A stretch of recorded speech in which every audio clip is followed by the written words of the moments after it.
et l'amour de notre Seigneur Jésus-Christ, celui qui était, qui est et qui vient, vous soit donné. Le premier-né de la création, le premier-né d'entre les morts, que sa paix vous soit donnée. Amen. Au petit matin, elles étaient là. Les femmes étaient là au tombeau. Et le tombeau était vide. Alors, la nouvelle s'est murmurée. Il est ressuscité. Il est ressuscité. Le murmure a été repris et a résonné tout autour de la terre. Et le murmure a constitué la vie de l'Église. Cette nouvelle est arrivée à nous aussi. Et nous l'avons cru. Christ est ressuscité. Il est vraiment ressuscité. Alléluia. Christ est vivant sur ton chemin. Il garde tes lendemains. Il est ton espérance. Il est ton assurance. Gloire à l'agneau ressuscité. Amen. Nous allons nous lever pour invoquer le Seigneur, pour demander sa présence au milieu de nous. Que cette puissance extraordinaire que tu as manifestée avec tant de force en ramenant Christ d'entre les morts et en le faisant siéger à la droite dans le monde céleste, au-dessus de toute autorité, de tout pouvoir, de toute puissance, de toute domination et de tout titre qui puisse être cité, non seulement dans le monde-ci, mais aussi dans le monde à venir, se manifeste au milieu de nous en ce jour. Seigneur, que nous sentions ta présence. Amen. Nous continuons avec le cantique 110.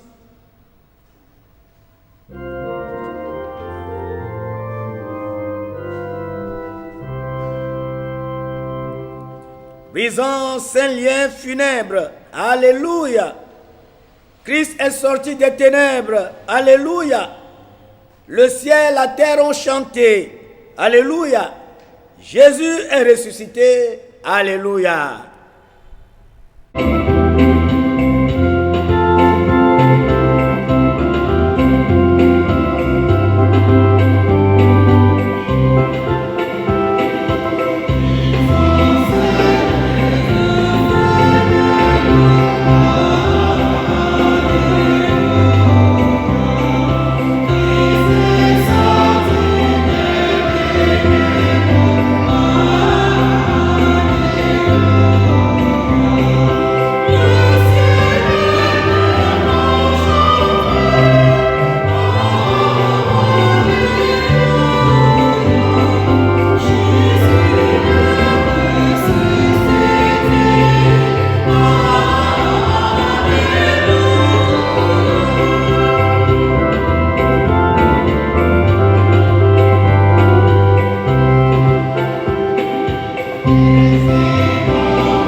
Dans cette même position, écoutons la loi de Dieu.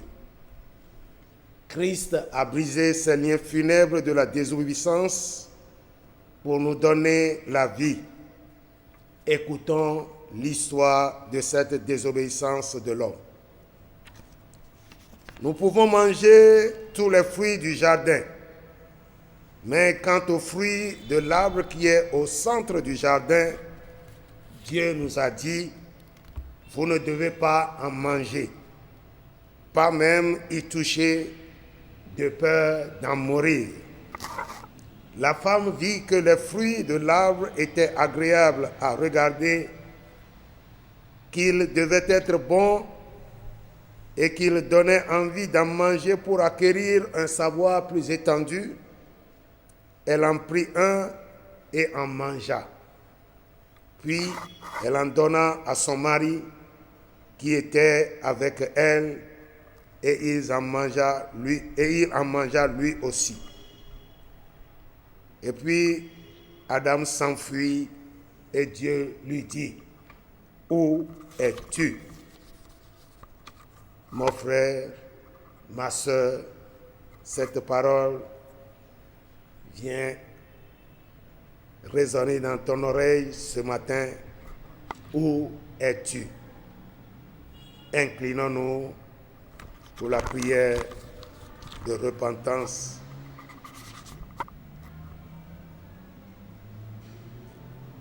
Voici l'envie, la convoitise et le désir d'indépendance qui ont précipité la race humaine dans le péché. Cette désobéissance nous conduit encore aujourd'hui dans l'égarement loin de Dieu. Où es-tu? Te demande Dieu.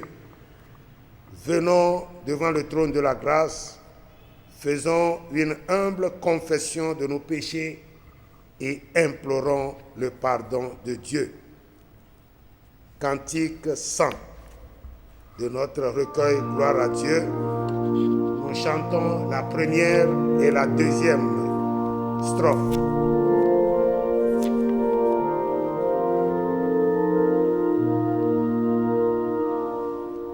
Ô Christ éternel rocher, je viens en toi me cacher, de ton cœur percé coulait l'eau, le sang qui régénère, que par ce flot rédempteur du péché je sois vainqueur.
Rentrons en nous-mêmes pour confesser nos péchés au Seigneur. Il nous a dit dans sa parole, là où 2 ou 3 sont rassemblés, je suis au milieu d'eux.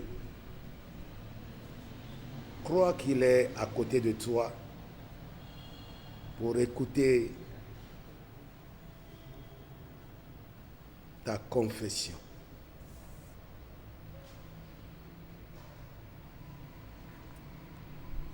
Notre Dieu, par la résurrection de ton Fils, tu nous ouvres une voie pour vivre ton intimité qui est joie, paix et force.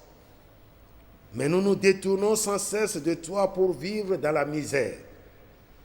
Nous fermons les yeux sur tout coin sombre de notre personne, notre orgueil, notre égoïsme, notre injustice, notre convoitise, notre hypocrisie, nos mensonges et nos affections pour les plaisirs du monde.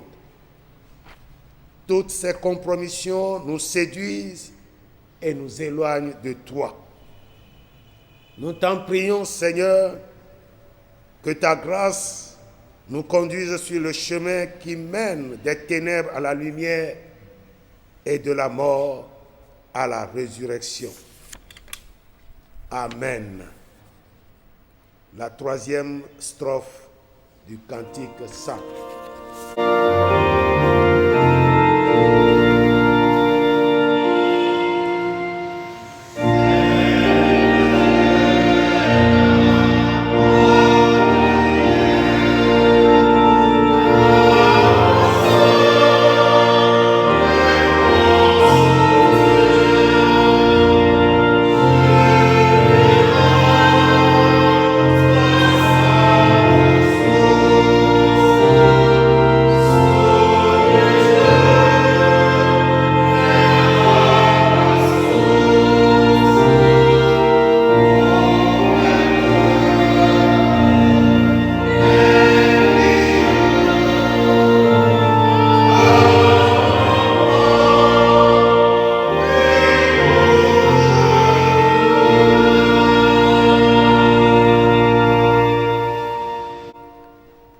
Veuillez vous lever pour écouter la déclaration du pardon de Dieu. Je vous purifie de toutes vos souillures et de toutes vos idolâtries. Je vous donne un cœur nouveau et je mets en vous un esprit nouveau. J'enlève votre cœur insensible comme une pierre et je le remplace par un cœur réceptif. En ce jour de la résurrection, moi l'Éternel, je vous relève. Allez dans la joie et la paix. Amen. Amen.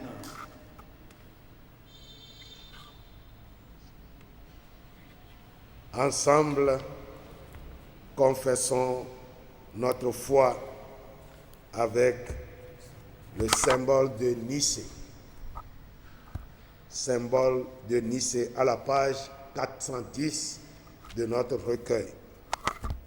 Disons tous ensemble, je crois en un seul Dieu, le Père Tout-Puissant, Créateur des cieux et de la terre et de toutes choses visibles et invisibles, et en un seul Seigneur, Jésus-Christ, le Fils unique de Dieu, engendré du Père avant tous les siècles, Dieu de Dieu, lumière de lumière, vrai Dieu de vrai Dieu, engendré et non pas fait, consubstantiel au Père, par qui tout a été fait, qui pour nous hommes et pour notre salut est descendu du ciel, s'est incarné du Saint-Esprit et de la Vierge Marie, et s'est fait homme, et a aussi été crucifié pour nous sous Ponce Pilate. Il a souffert et il a été enseveli. Et le 3e jour, il est ressuscité selon les Écritures. Il est monté au ciel et s'est assis à la droite du Père, et il reviendra dans la gloire pour juger les vivants et les morts, et son règne n'aura pas de fin. et je crois au Saint-Esprit, le Seigneur et l'auteur de la vie, qui procède du Père et du Fils, qui avec le Père et le Fils est adoré et glorifié, qui a parlé par les prophètes.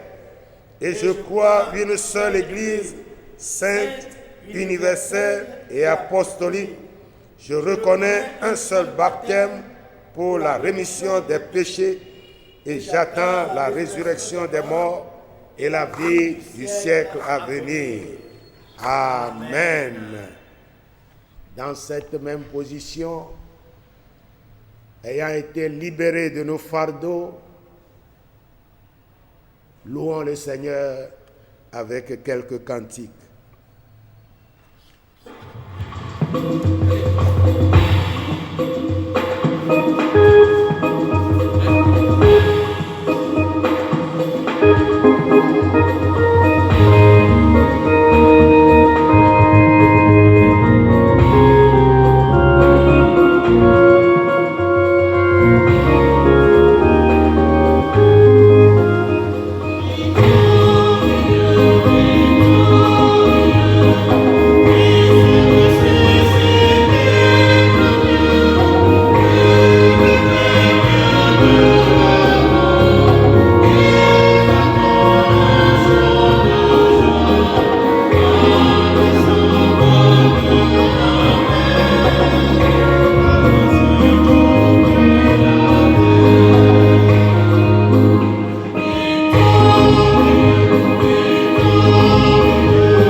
De nos textes que nous trouvons la première dans l'épître de Paul aux Corinthiens au chapitre 15 versets 50 à 58.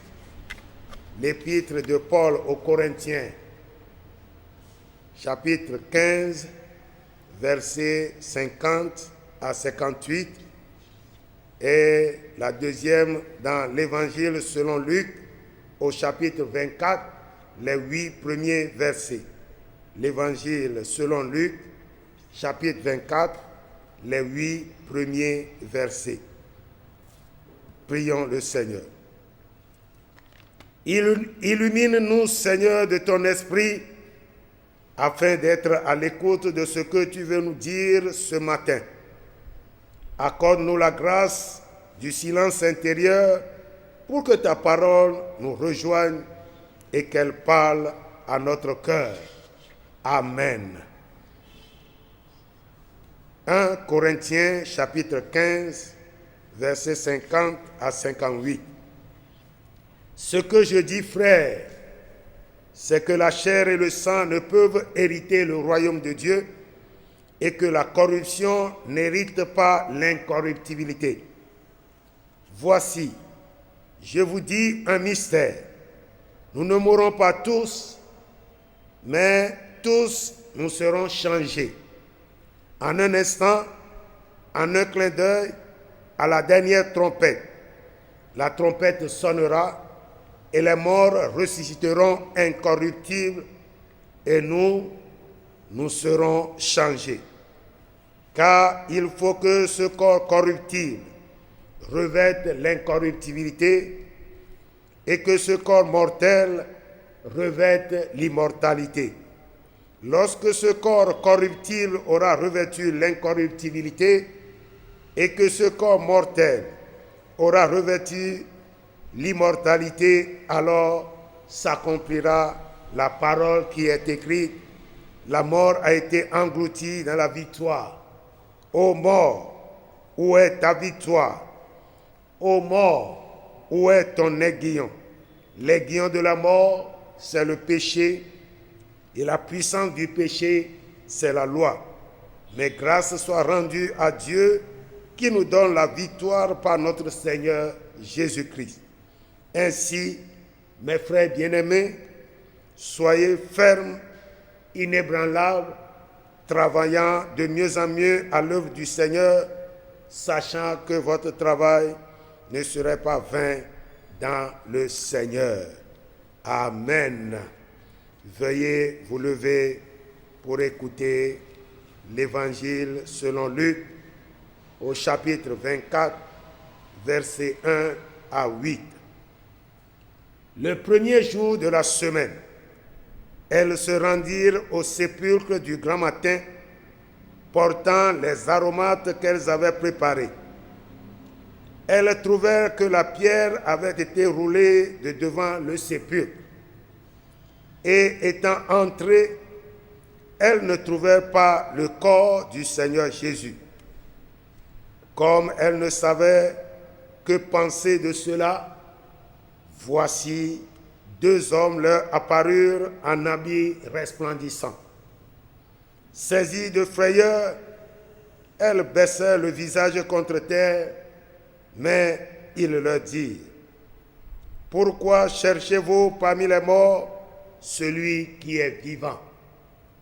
Il n'est point ici, mais il est ressuscité. Souvenez-vous de quelle manière il vous a parlé lorsqu'il était encore en Galilée et qu'il disait: il faut que le Fils de l'homme soit livré entre les mains des pécheurs, qu'il soit crucifié et qu'il ressuscite le troisième jour. Et elle se ressouvint des paroles de Jésus. Amen.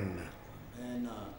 Nous continuons avec le cantique 252 dans notre recueil Gloire à Dieu.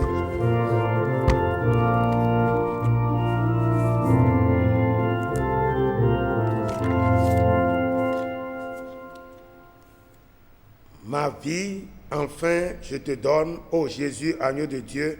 Prends-la, je te l'abandonne, à cette heure et dans ce lieu. Je t'apporte mes souillures, mon péché, mon mauvais cœur. Dans le sang de tes blessures, blanchis-moi, divin Sauveur.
salue encore une fois dans le beau et précieux nom de notre Seigneur Jésus-Christ, l'agneau immolé et ressuscité. Le thème de ce dimanche de Pâques est intitulé « Christ est ressuscité ». Christ est ressuscité. Nous pouvons aussi dire le triomphe de Christ sur la mort ou la victoire de Christ sur la mort. Après 40 jours, oui, 40 jours de jeûne, de prière, 40 jours de Pâques, ce que nous avions commencé le vendredi ou bien le mercredi des cendres, notre carême, et nous l'avons achevé le samedi passé. Nous avions marché avec le Seigneur. Et le dimanche passé, avec la fête des rameaux, nous avons été introduits dans la semaine sainte, avec les 3 importants jours de cette semaine sainte qui constituent le tridôme, à savoir le jeudi saint, le vendredi saint et le samedi saint. Ces 3 jours nous ont amenés à faire mémoire des souffrances de notre Seigneur, à nous souvenir de cette détresse, à y méditer afin d'approfondir notre connaissance du prix de notre rédemption, de notre libération, oui, de la libération de l'humanité, de ses égarements, de ses chutes et de ses péchés. La Pâque que nous célébrons ce dimanche, même si nos églises sont fermées, n'en demeure pas moins une fête joyeuse. Une fête, même si nous sommes dans nos maisons, nous devons fêter, nous devons nous réjouir. Oui, comme je viens de le dire, cette année, nous ne célébrons pas la Pâque comme nous avions l'habitude de le faire. Et nous célébrons la Pâque dans le silence, dans le recueillement, dans la méditation. Et j'ose croire que ce n'est pas un temps de relâchement comme certains chrétiens le pensent. J'ai beaucoup apprécié comment l'Église catholique a compris ce temps de confinement. Il a dit que ce n'est pas le temps de confinement, mais c'est le temps d'une retraite. C'est-à-dire ce moment qui nous permet d'être encore plus en contact avec le Seigneur. Ce temps qui nous permet de chercher encore plus la face de notre Seigneur. Chers frères et sœurs dans le Seigneur, la préparation de cette Pâque a permis à chacun, je l'espère, d'approfondir sa relation avec le Christ et de l'aimer davantage. La résurrection de Jésus-Christ est un fait réel. Ce n'est pas une fable. Ce n'est pas une imagination. C'est un fait qui s'est produit à un moment de l'histoire de l'humanité. Donc c'est un fait historique. Car cela a eu lieu au temps de grandes personnalités comme Ponce Pilate, comme Hérode et comme le grand sacrificateur juif que nous appelons Caïphe. Cette Pâque ou bien la résurrection, même s'il défie la compréhension humaine, cela veut dire que la Pâque est au-delà des limites du raisonnement de l'homme, de la raison humaine. On l'accepte avec foi, Et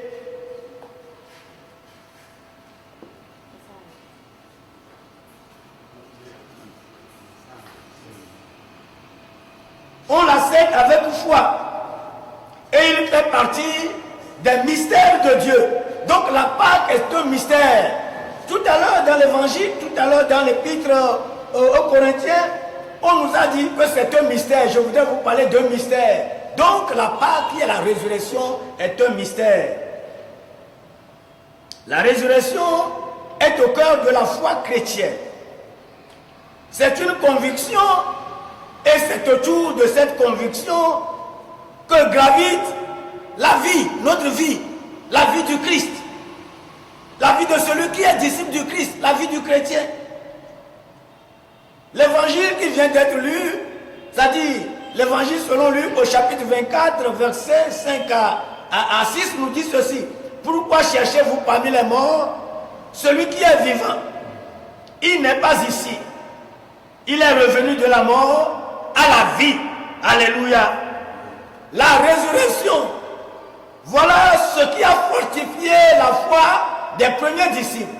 Ce qui a fortifié la foi des apôtres. C'est cela qui les a amenés à s'engager, à braver les obstacles jusqu'à aller au martyre. Parce qu'ils ont cru à la résurrection. Parce que la résurrection est un fait réel. Parce qu'il y a des témoins oculaires de cet événement, de ce fait. Jésus n'a-t-il pas dit aux apôtres, je suis avec vous tous les jours jusqu'à la fin des temps? Si Jésus nous dit qu'il est avec nous, avec les apôtres jusqu'à la fin des temps, ce qui veut dire qu'il est vivant. Un mort ne peut pas être avec nous jusqu'à la fin des temps. C'est parce qu'il est vivant. Et c'est après sa résurrection qu'il a dit aux apôtres, je suis avec vous jusqu'à la fin des temps. L'apôtre Paul a dit, j'ai combattu le bon combat. J'ai achevé la course. Maintenant, j'attends la couronne qui m'est réservée lors de l'avènement. De quel avènement? Lors du retour du Christ. Parce qu'il est ressuscité. Lors du retour du Christ, lorsque je serai aussi ressuscité, alors cette couronne me sera donnée. C'est ce qu'il nous a dit dans 2 Timothée, dans 2e livre de Timothée, au chapitre 4. Oui, nous ressusciterons au moment opportun. Nous ressusciterons au moment fixé par Dieu seul, car c'est Dieu lui-même qui connaît ce moment. L'apôtre Paul, dans le passage de 1 Corinthiens au chapitre 15, nous dit ceci. La trompette sonnera et les morts ressusciteront incorruptibles et nous serons changés. En ce dimanche de Pâques, je ne veux pas vous conduire dans l'espérance de la résurrection physique, ce qui est réel, ce qui va venir. Mais plutôt, je voudrais vous entretenir sur la résurrection spirituelle. La résurrection physique et la résurrection spirituelle vont de pair. Quand il y a la résurrection physique, il y a aussi la résurrection spirituelle. Les deux vont de pair. Pourquoi cherchez-vous parmi les morts celui qui est vivant? Il n'est pas ici, mais il est revenu de la mort à la vie. Rappelez-vous ce qu'il vous disait quand il était encore en Galilée. C'est l'évangile qui vient d'être lu. Voici ce que je veux dire, frère. Ce qui est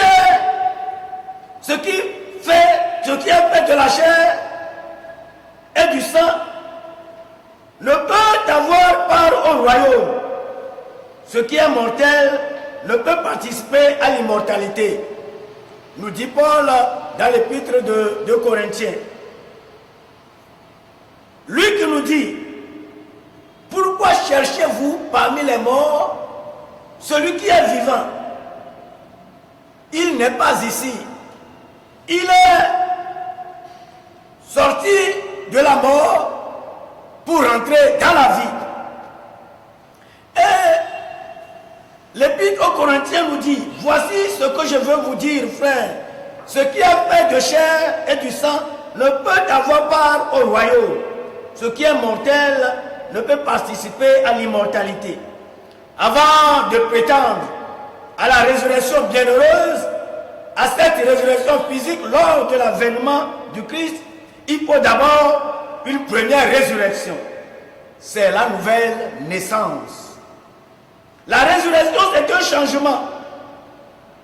Un changement qui nous fait participer au royaume du Christ, au royaume de Dieu. Ce qui est mortel ne peut participer à l'immortalité. Ce qui veut dire il y a une opposition entre mortalité et immortalité. Il y a une opposition entre mortel et immortel. Les deux ne vont pas ensemble. Ce que nous voulons dire par la résurrection spirituelle nous est rendu clair par l'évangile de Saint Jean. C'est la réponse à Nicodème. Si un homme ne naît de nouveau, il ne peut voir le royaume de Dieu. Si un homme ne naît de nouveau, il ne peut voir le royaume de Dieu. Ça, c'est la résurrection spirituelle. La résurrection du chrétien lorsqu'il est encore vivant. Le chrétien est du royaume de Dieu. Il est citoyen des cieux. Et nous devons ici-bas jouir de ce royaume. Nous devons jouir de cette citoyenneté. Parce que déjà, lorsque nous sommes vivants ici et appartenant à Christ, nous sommes les citoyens du royaume. Nous sommes les citoyens des cieux. Et déjà, nous devons jouir de ces privilèges.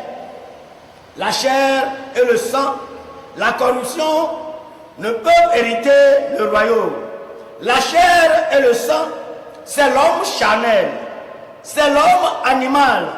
La chair et le sang sont voués à la corruption, à la pourriture, à la putréfaction.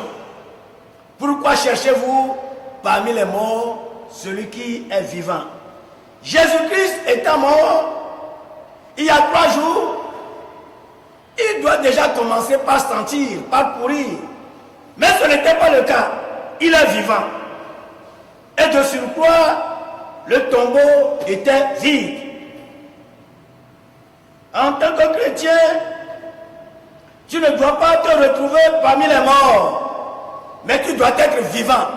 Le chrétien ne doit pas se retrouver parmi les morts, parmi les cadavres, mais il doit être vivant. Le chrétien vivant, c'est celui qui vit le royaume, qui est déjà là. Qui est déjà là en partie. C'est celui qui est sorti du tombeau que constitue la chair. Donc le chrétien, un vrai chrétien est sorti du tombeau de la chair. Est sorti du corps charnel. La résurrection spirituelle, c'est la dimension pratique de la foi. Comment ma foi s'exprime? Comment ma foi s'explique? Comment ma foi se manifeste? C'est ce que nous appelons la résurrection spirituelle. Le chrétien doit se séparer de tout ce qui est mortel, tout ce qui alourdit sa marche avec Dieu. La Pâque de ce dimanche nous appelle à une transformation radicale de notre vie. Ce n'est pas moi qui vis, c'est le Christ qui vit en moi, a dit Paul. Ce n'est plus moi qui vis, c'est le Christ qui vit en moi. Ça, c'est ce que nous appelons la résurrection spirituelle. Paul n'est plus lui-même. Paul a opéré un changement, une transformation, une métamorphose. C'est pourquoi il dit, ce n'est plus moi qui vis, c'est le Christ qui vit en moi. Voilà. Donc Paul a opéré une résurrection spirituelle. Le Père nous a délivrés de la puissance des ténèbres et nous a transportés dans le royaume de son Fils bien-aimé, en qui nous avons la rédemption, c'est-à-dire le pardon des péchés. Nous sommes transportés dans le royaume du Fils. Étant vivants, nous sommes transportés dans le royaume du Fils, dans le royaume de Jésus-Christ. Et rédemption, nous avons le pardon des péchés. La Pâque, c'est ça, la libération, la rédemption. Chers frères et sœurs dans le Seigneur, la résurrection, c'est la célébration de notre rédemption. Et ceci nous fait participer au royaume de Jésus-Christ. Alors, ô chrétiens, en ce jour de Pâques, nous devons nous remettre en cause. Nous devons nous remettre en cause dans le silence. Car, chers frères et sœurs dans le Seigneur, nous devons briller comme des flambeaux dans ce monde corrompu, dans ce monde pervers. Et lorsqu'on est ressuscité, c'est une autre nature. C'est qu'on est transformé, c'est qu'on doit briller. Nous devons être des repères dans ce monde corrompu. Nous devons être des modèles dans ce monde pervers, dans ce monde qui se cherche. Les chrétiens doivent faire la différence par leur résurrection spirituelle. On ne peut pas se dire chrétien tout le temps et demeurer comme on est. Il doit y avoir un changement radical en nous, observable et palpable. Si donc vous êtes ressuscité avec Christ, cherchez les choses d'en haut, où Christ est assis à la droite de Dieu. Attachez-vous aux choses d'en haut et non pas à celles qui sont sur la terre. Car vous êtes morts et votre vie est cachée en Jésus-Christ. Et quand Christ apparaîtra, vous apparaîtrez aussi avec lui. Voilà, quand Christ apparaîtra, vous apparaîtrez avec lui parce que vous aurez opéré une résurrection physique. Mais maintenant, vous devez chercher les choses qui sont en haut, où Christ est assis à la droite de Dieu. C'est cela ce que nous appelons la résurrection spirituelle. Chers frères et sœurs dans le Seigneur, en ce dimanche de Pâques, la tendresse infinie de Jésus-Christ doit briser ton cœur. Tu dois céder au Sauveur, surtout à cause de la situation mondiale que nous vivons et qui nous interpelle, qui interpelle tout un chacun de nous à marcher humblement avec Dieu, à reconnaître notre position, à reconnaître que nous ne sommes que des créatures, à reconnaître que nous sommes des êtres mortels et que seul Christ a la suprématie et Dieu a la suprématie sur toutes choses et qu'ils sont immortels. Voilà, cette situation nous appelle, cette situation que nous vivons dans le monde, qui se vit dans le monde entier nous interpelle, va nous faire réfléchir et savoir qu'est-ce que la Pâque de cette année me dit. Comment je comprends la Pâque de cette année? Oui, je dois reconnaître qu'il est le Dieu suprême, qu'il est le Christ. En ce dimanche de Pâques, nous devons chanter avec joie. Nous devons chanter avec joie car nous devons opérer cette résurrection. Cette résurrection, et nous devons la chanter avec le cantique 806. 806. Je vis d'une vie qui ne peut plus mourir, car Jésus, la vie éternelle, habite à mon cœur et le fait refleurir à une éclosion immortelle. Voilà. Je vis d'une vie qui ne peut plus mourir. Parce que j'ai déjà opéré la résurrection. Même si je suis dans la chair, je vis cette vie-là qui ne peut plus mourir. Car Christ, la vie éternelle, habite à mon cœur et le fait refleurir. Qu'on nous fasse écouter cette chanson. Quand nous savourons cette chanson et que nous méditons cette chanson en pensant à cette fête de Pâques.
Merci Seigneur pour cette parole que tu nous as donnée. Que cette parole nous transforme. Que cette parole opère cette résurrection en nous, en ce dimanche de Pâques. Afin que, Père éternel, nous puissions toujours briller dans ce monde pervers, pour la gloire de ton Saint-Nom. Amen.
Nous remercions le surintendant pour la prédication de ce matin. Que le Seigneur touche nos cœurs. Amen. Afin que nous puissions être encore plus imprégnés de sa parole et marcher humblement avec lui. Nous sommes arrivés maintenant à la prière d'intercession que nous allons introduire avec le cantique 107. Nous chantons la première strophe. Cantique 107.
Toi le vivant, nous t'en prions.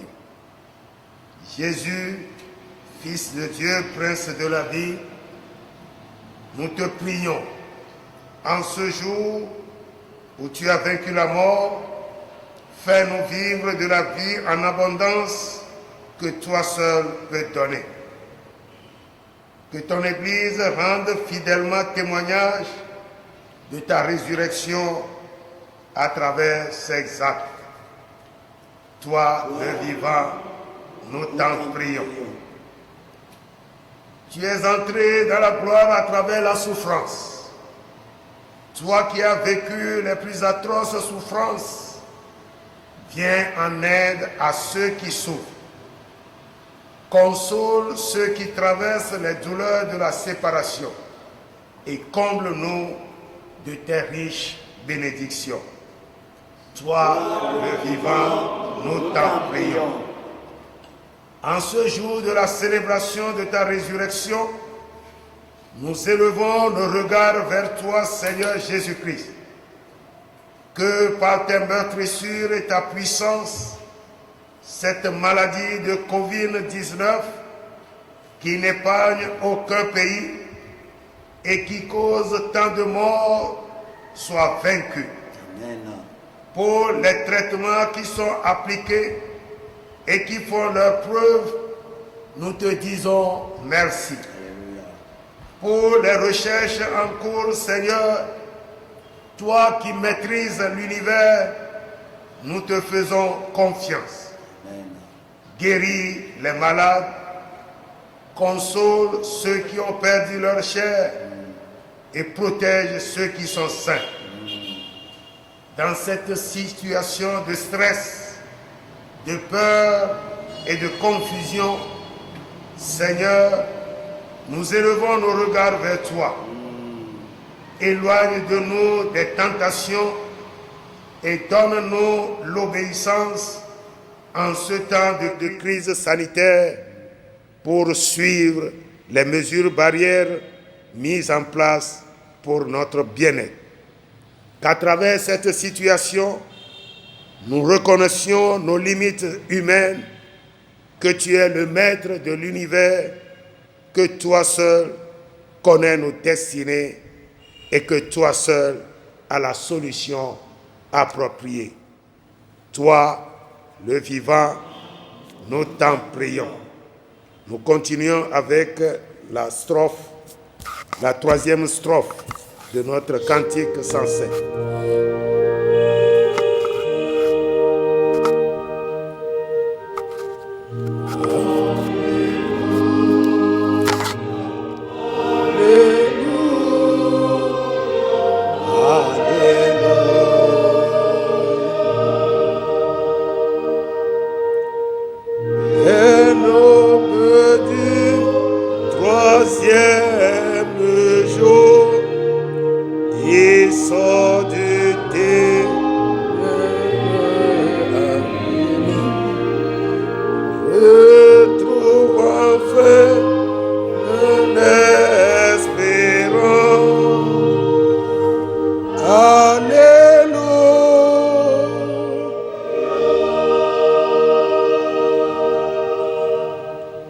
Dieu vivant, fais-nous ressusciter dès maintenant à une vie nouvelle qui se donne totalement à toi et que nous servions d'exemple par le pouvoir de ton Saint-Esprit.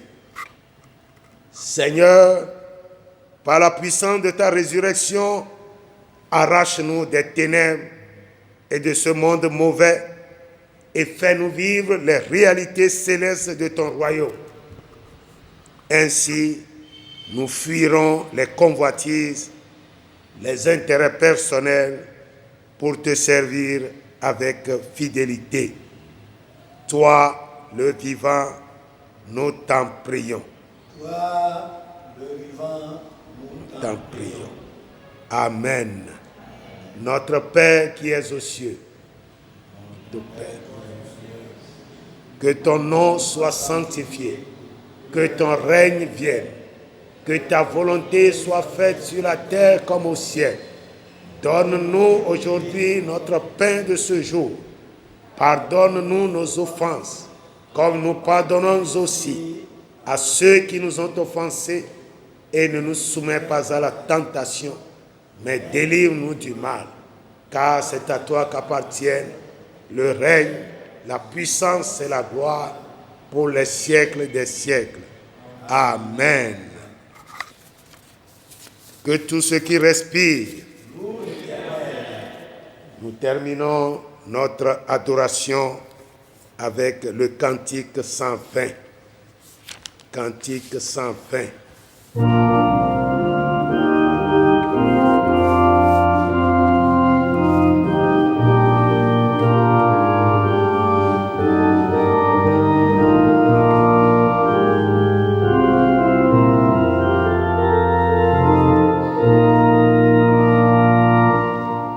dort dans ce tombeau, Jésus mon frère. Ils l'ont fermé d'un sceau, Jésus mon Dieu. Jésus est ressuscité pour toujours, l'enfer est dompté. Comme lui, tous les fils du Père s'envoleront dans la lumière. Gloire à Dieu, alléluia, gloire à Dieu.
qui respire, Mikapwata.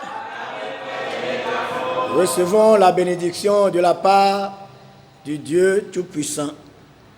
Que le Dieu de paix, qui a ramené du milieu des morts notre Seigneur Jésus-Christ, devenu par le sang d'une alliance éternelle, le grand pasteur de brebis, vous rende capable de toute bonne œuvre et d'être victorieux des assauts de ce monde pour l'accomplissement de sa volonté, opérant en vous ce qui lui est agréable par Jésus-Christ notre Seigneur, à qui soit la gloire au siècle des siècles. Allez dans la paix et dans la force de notre Seigneur Jésus-Christ, qui a vaincu la mort. Amen.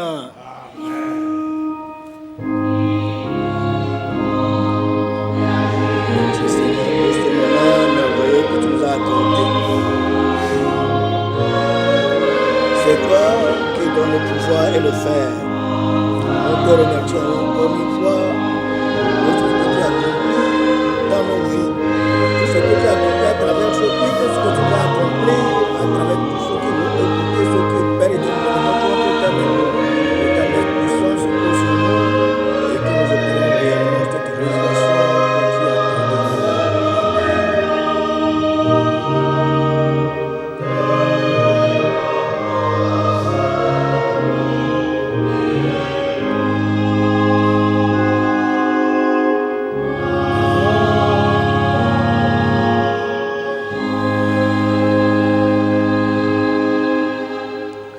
Joyeuse Pâques à tout un chacun. Bonne fête de Pâques à tout un chacun. Au nom du Christ. Amen. Amen.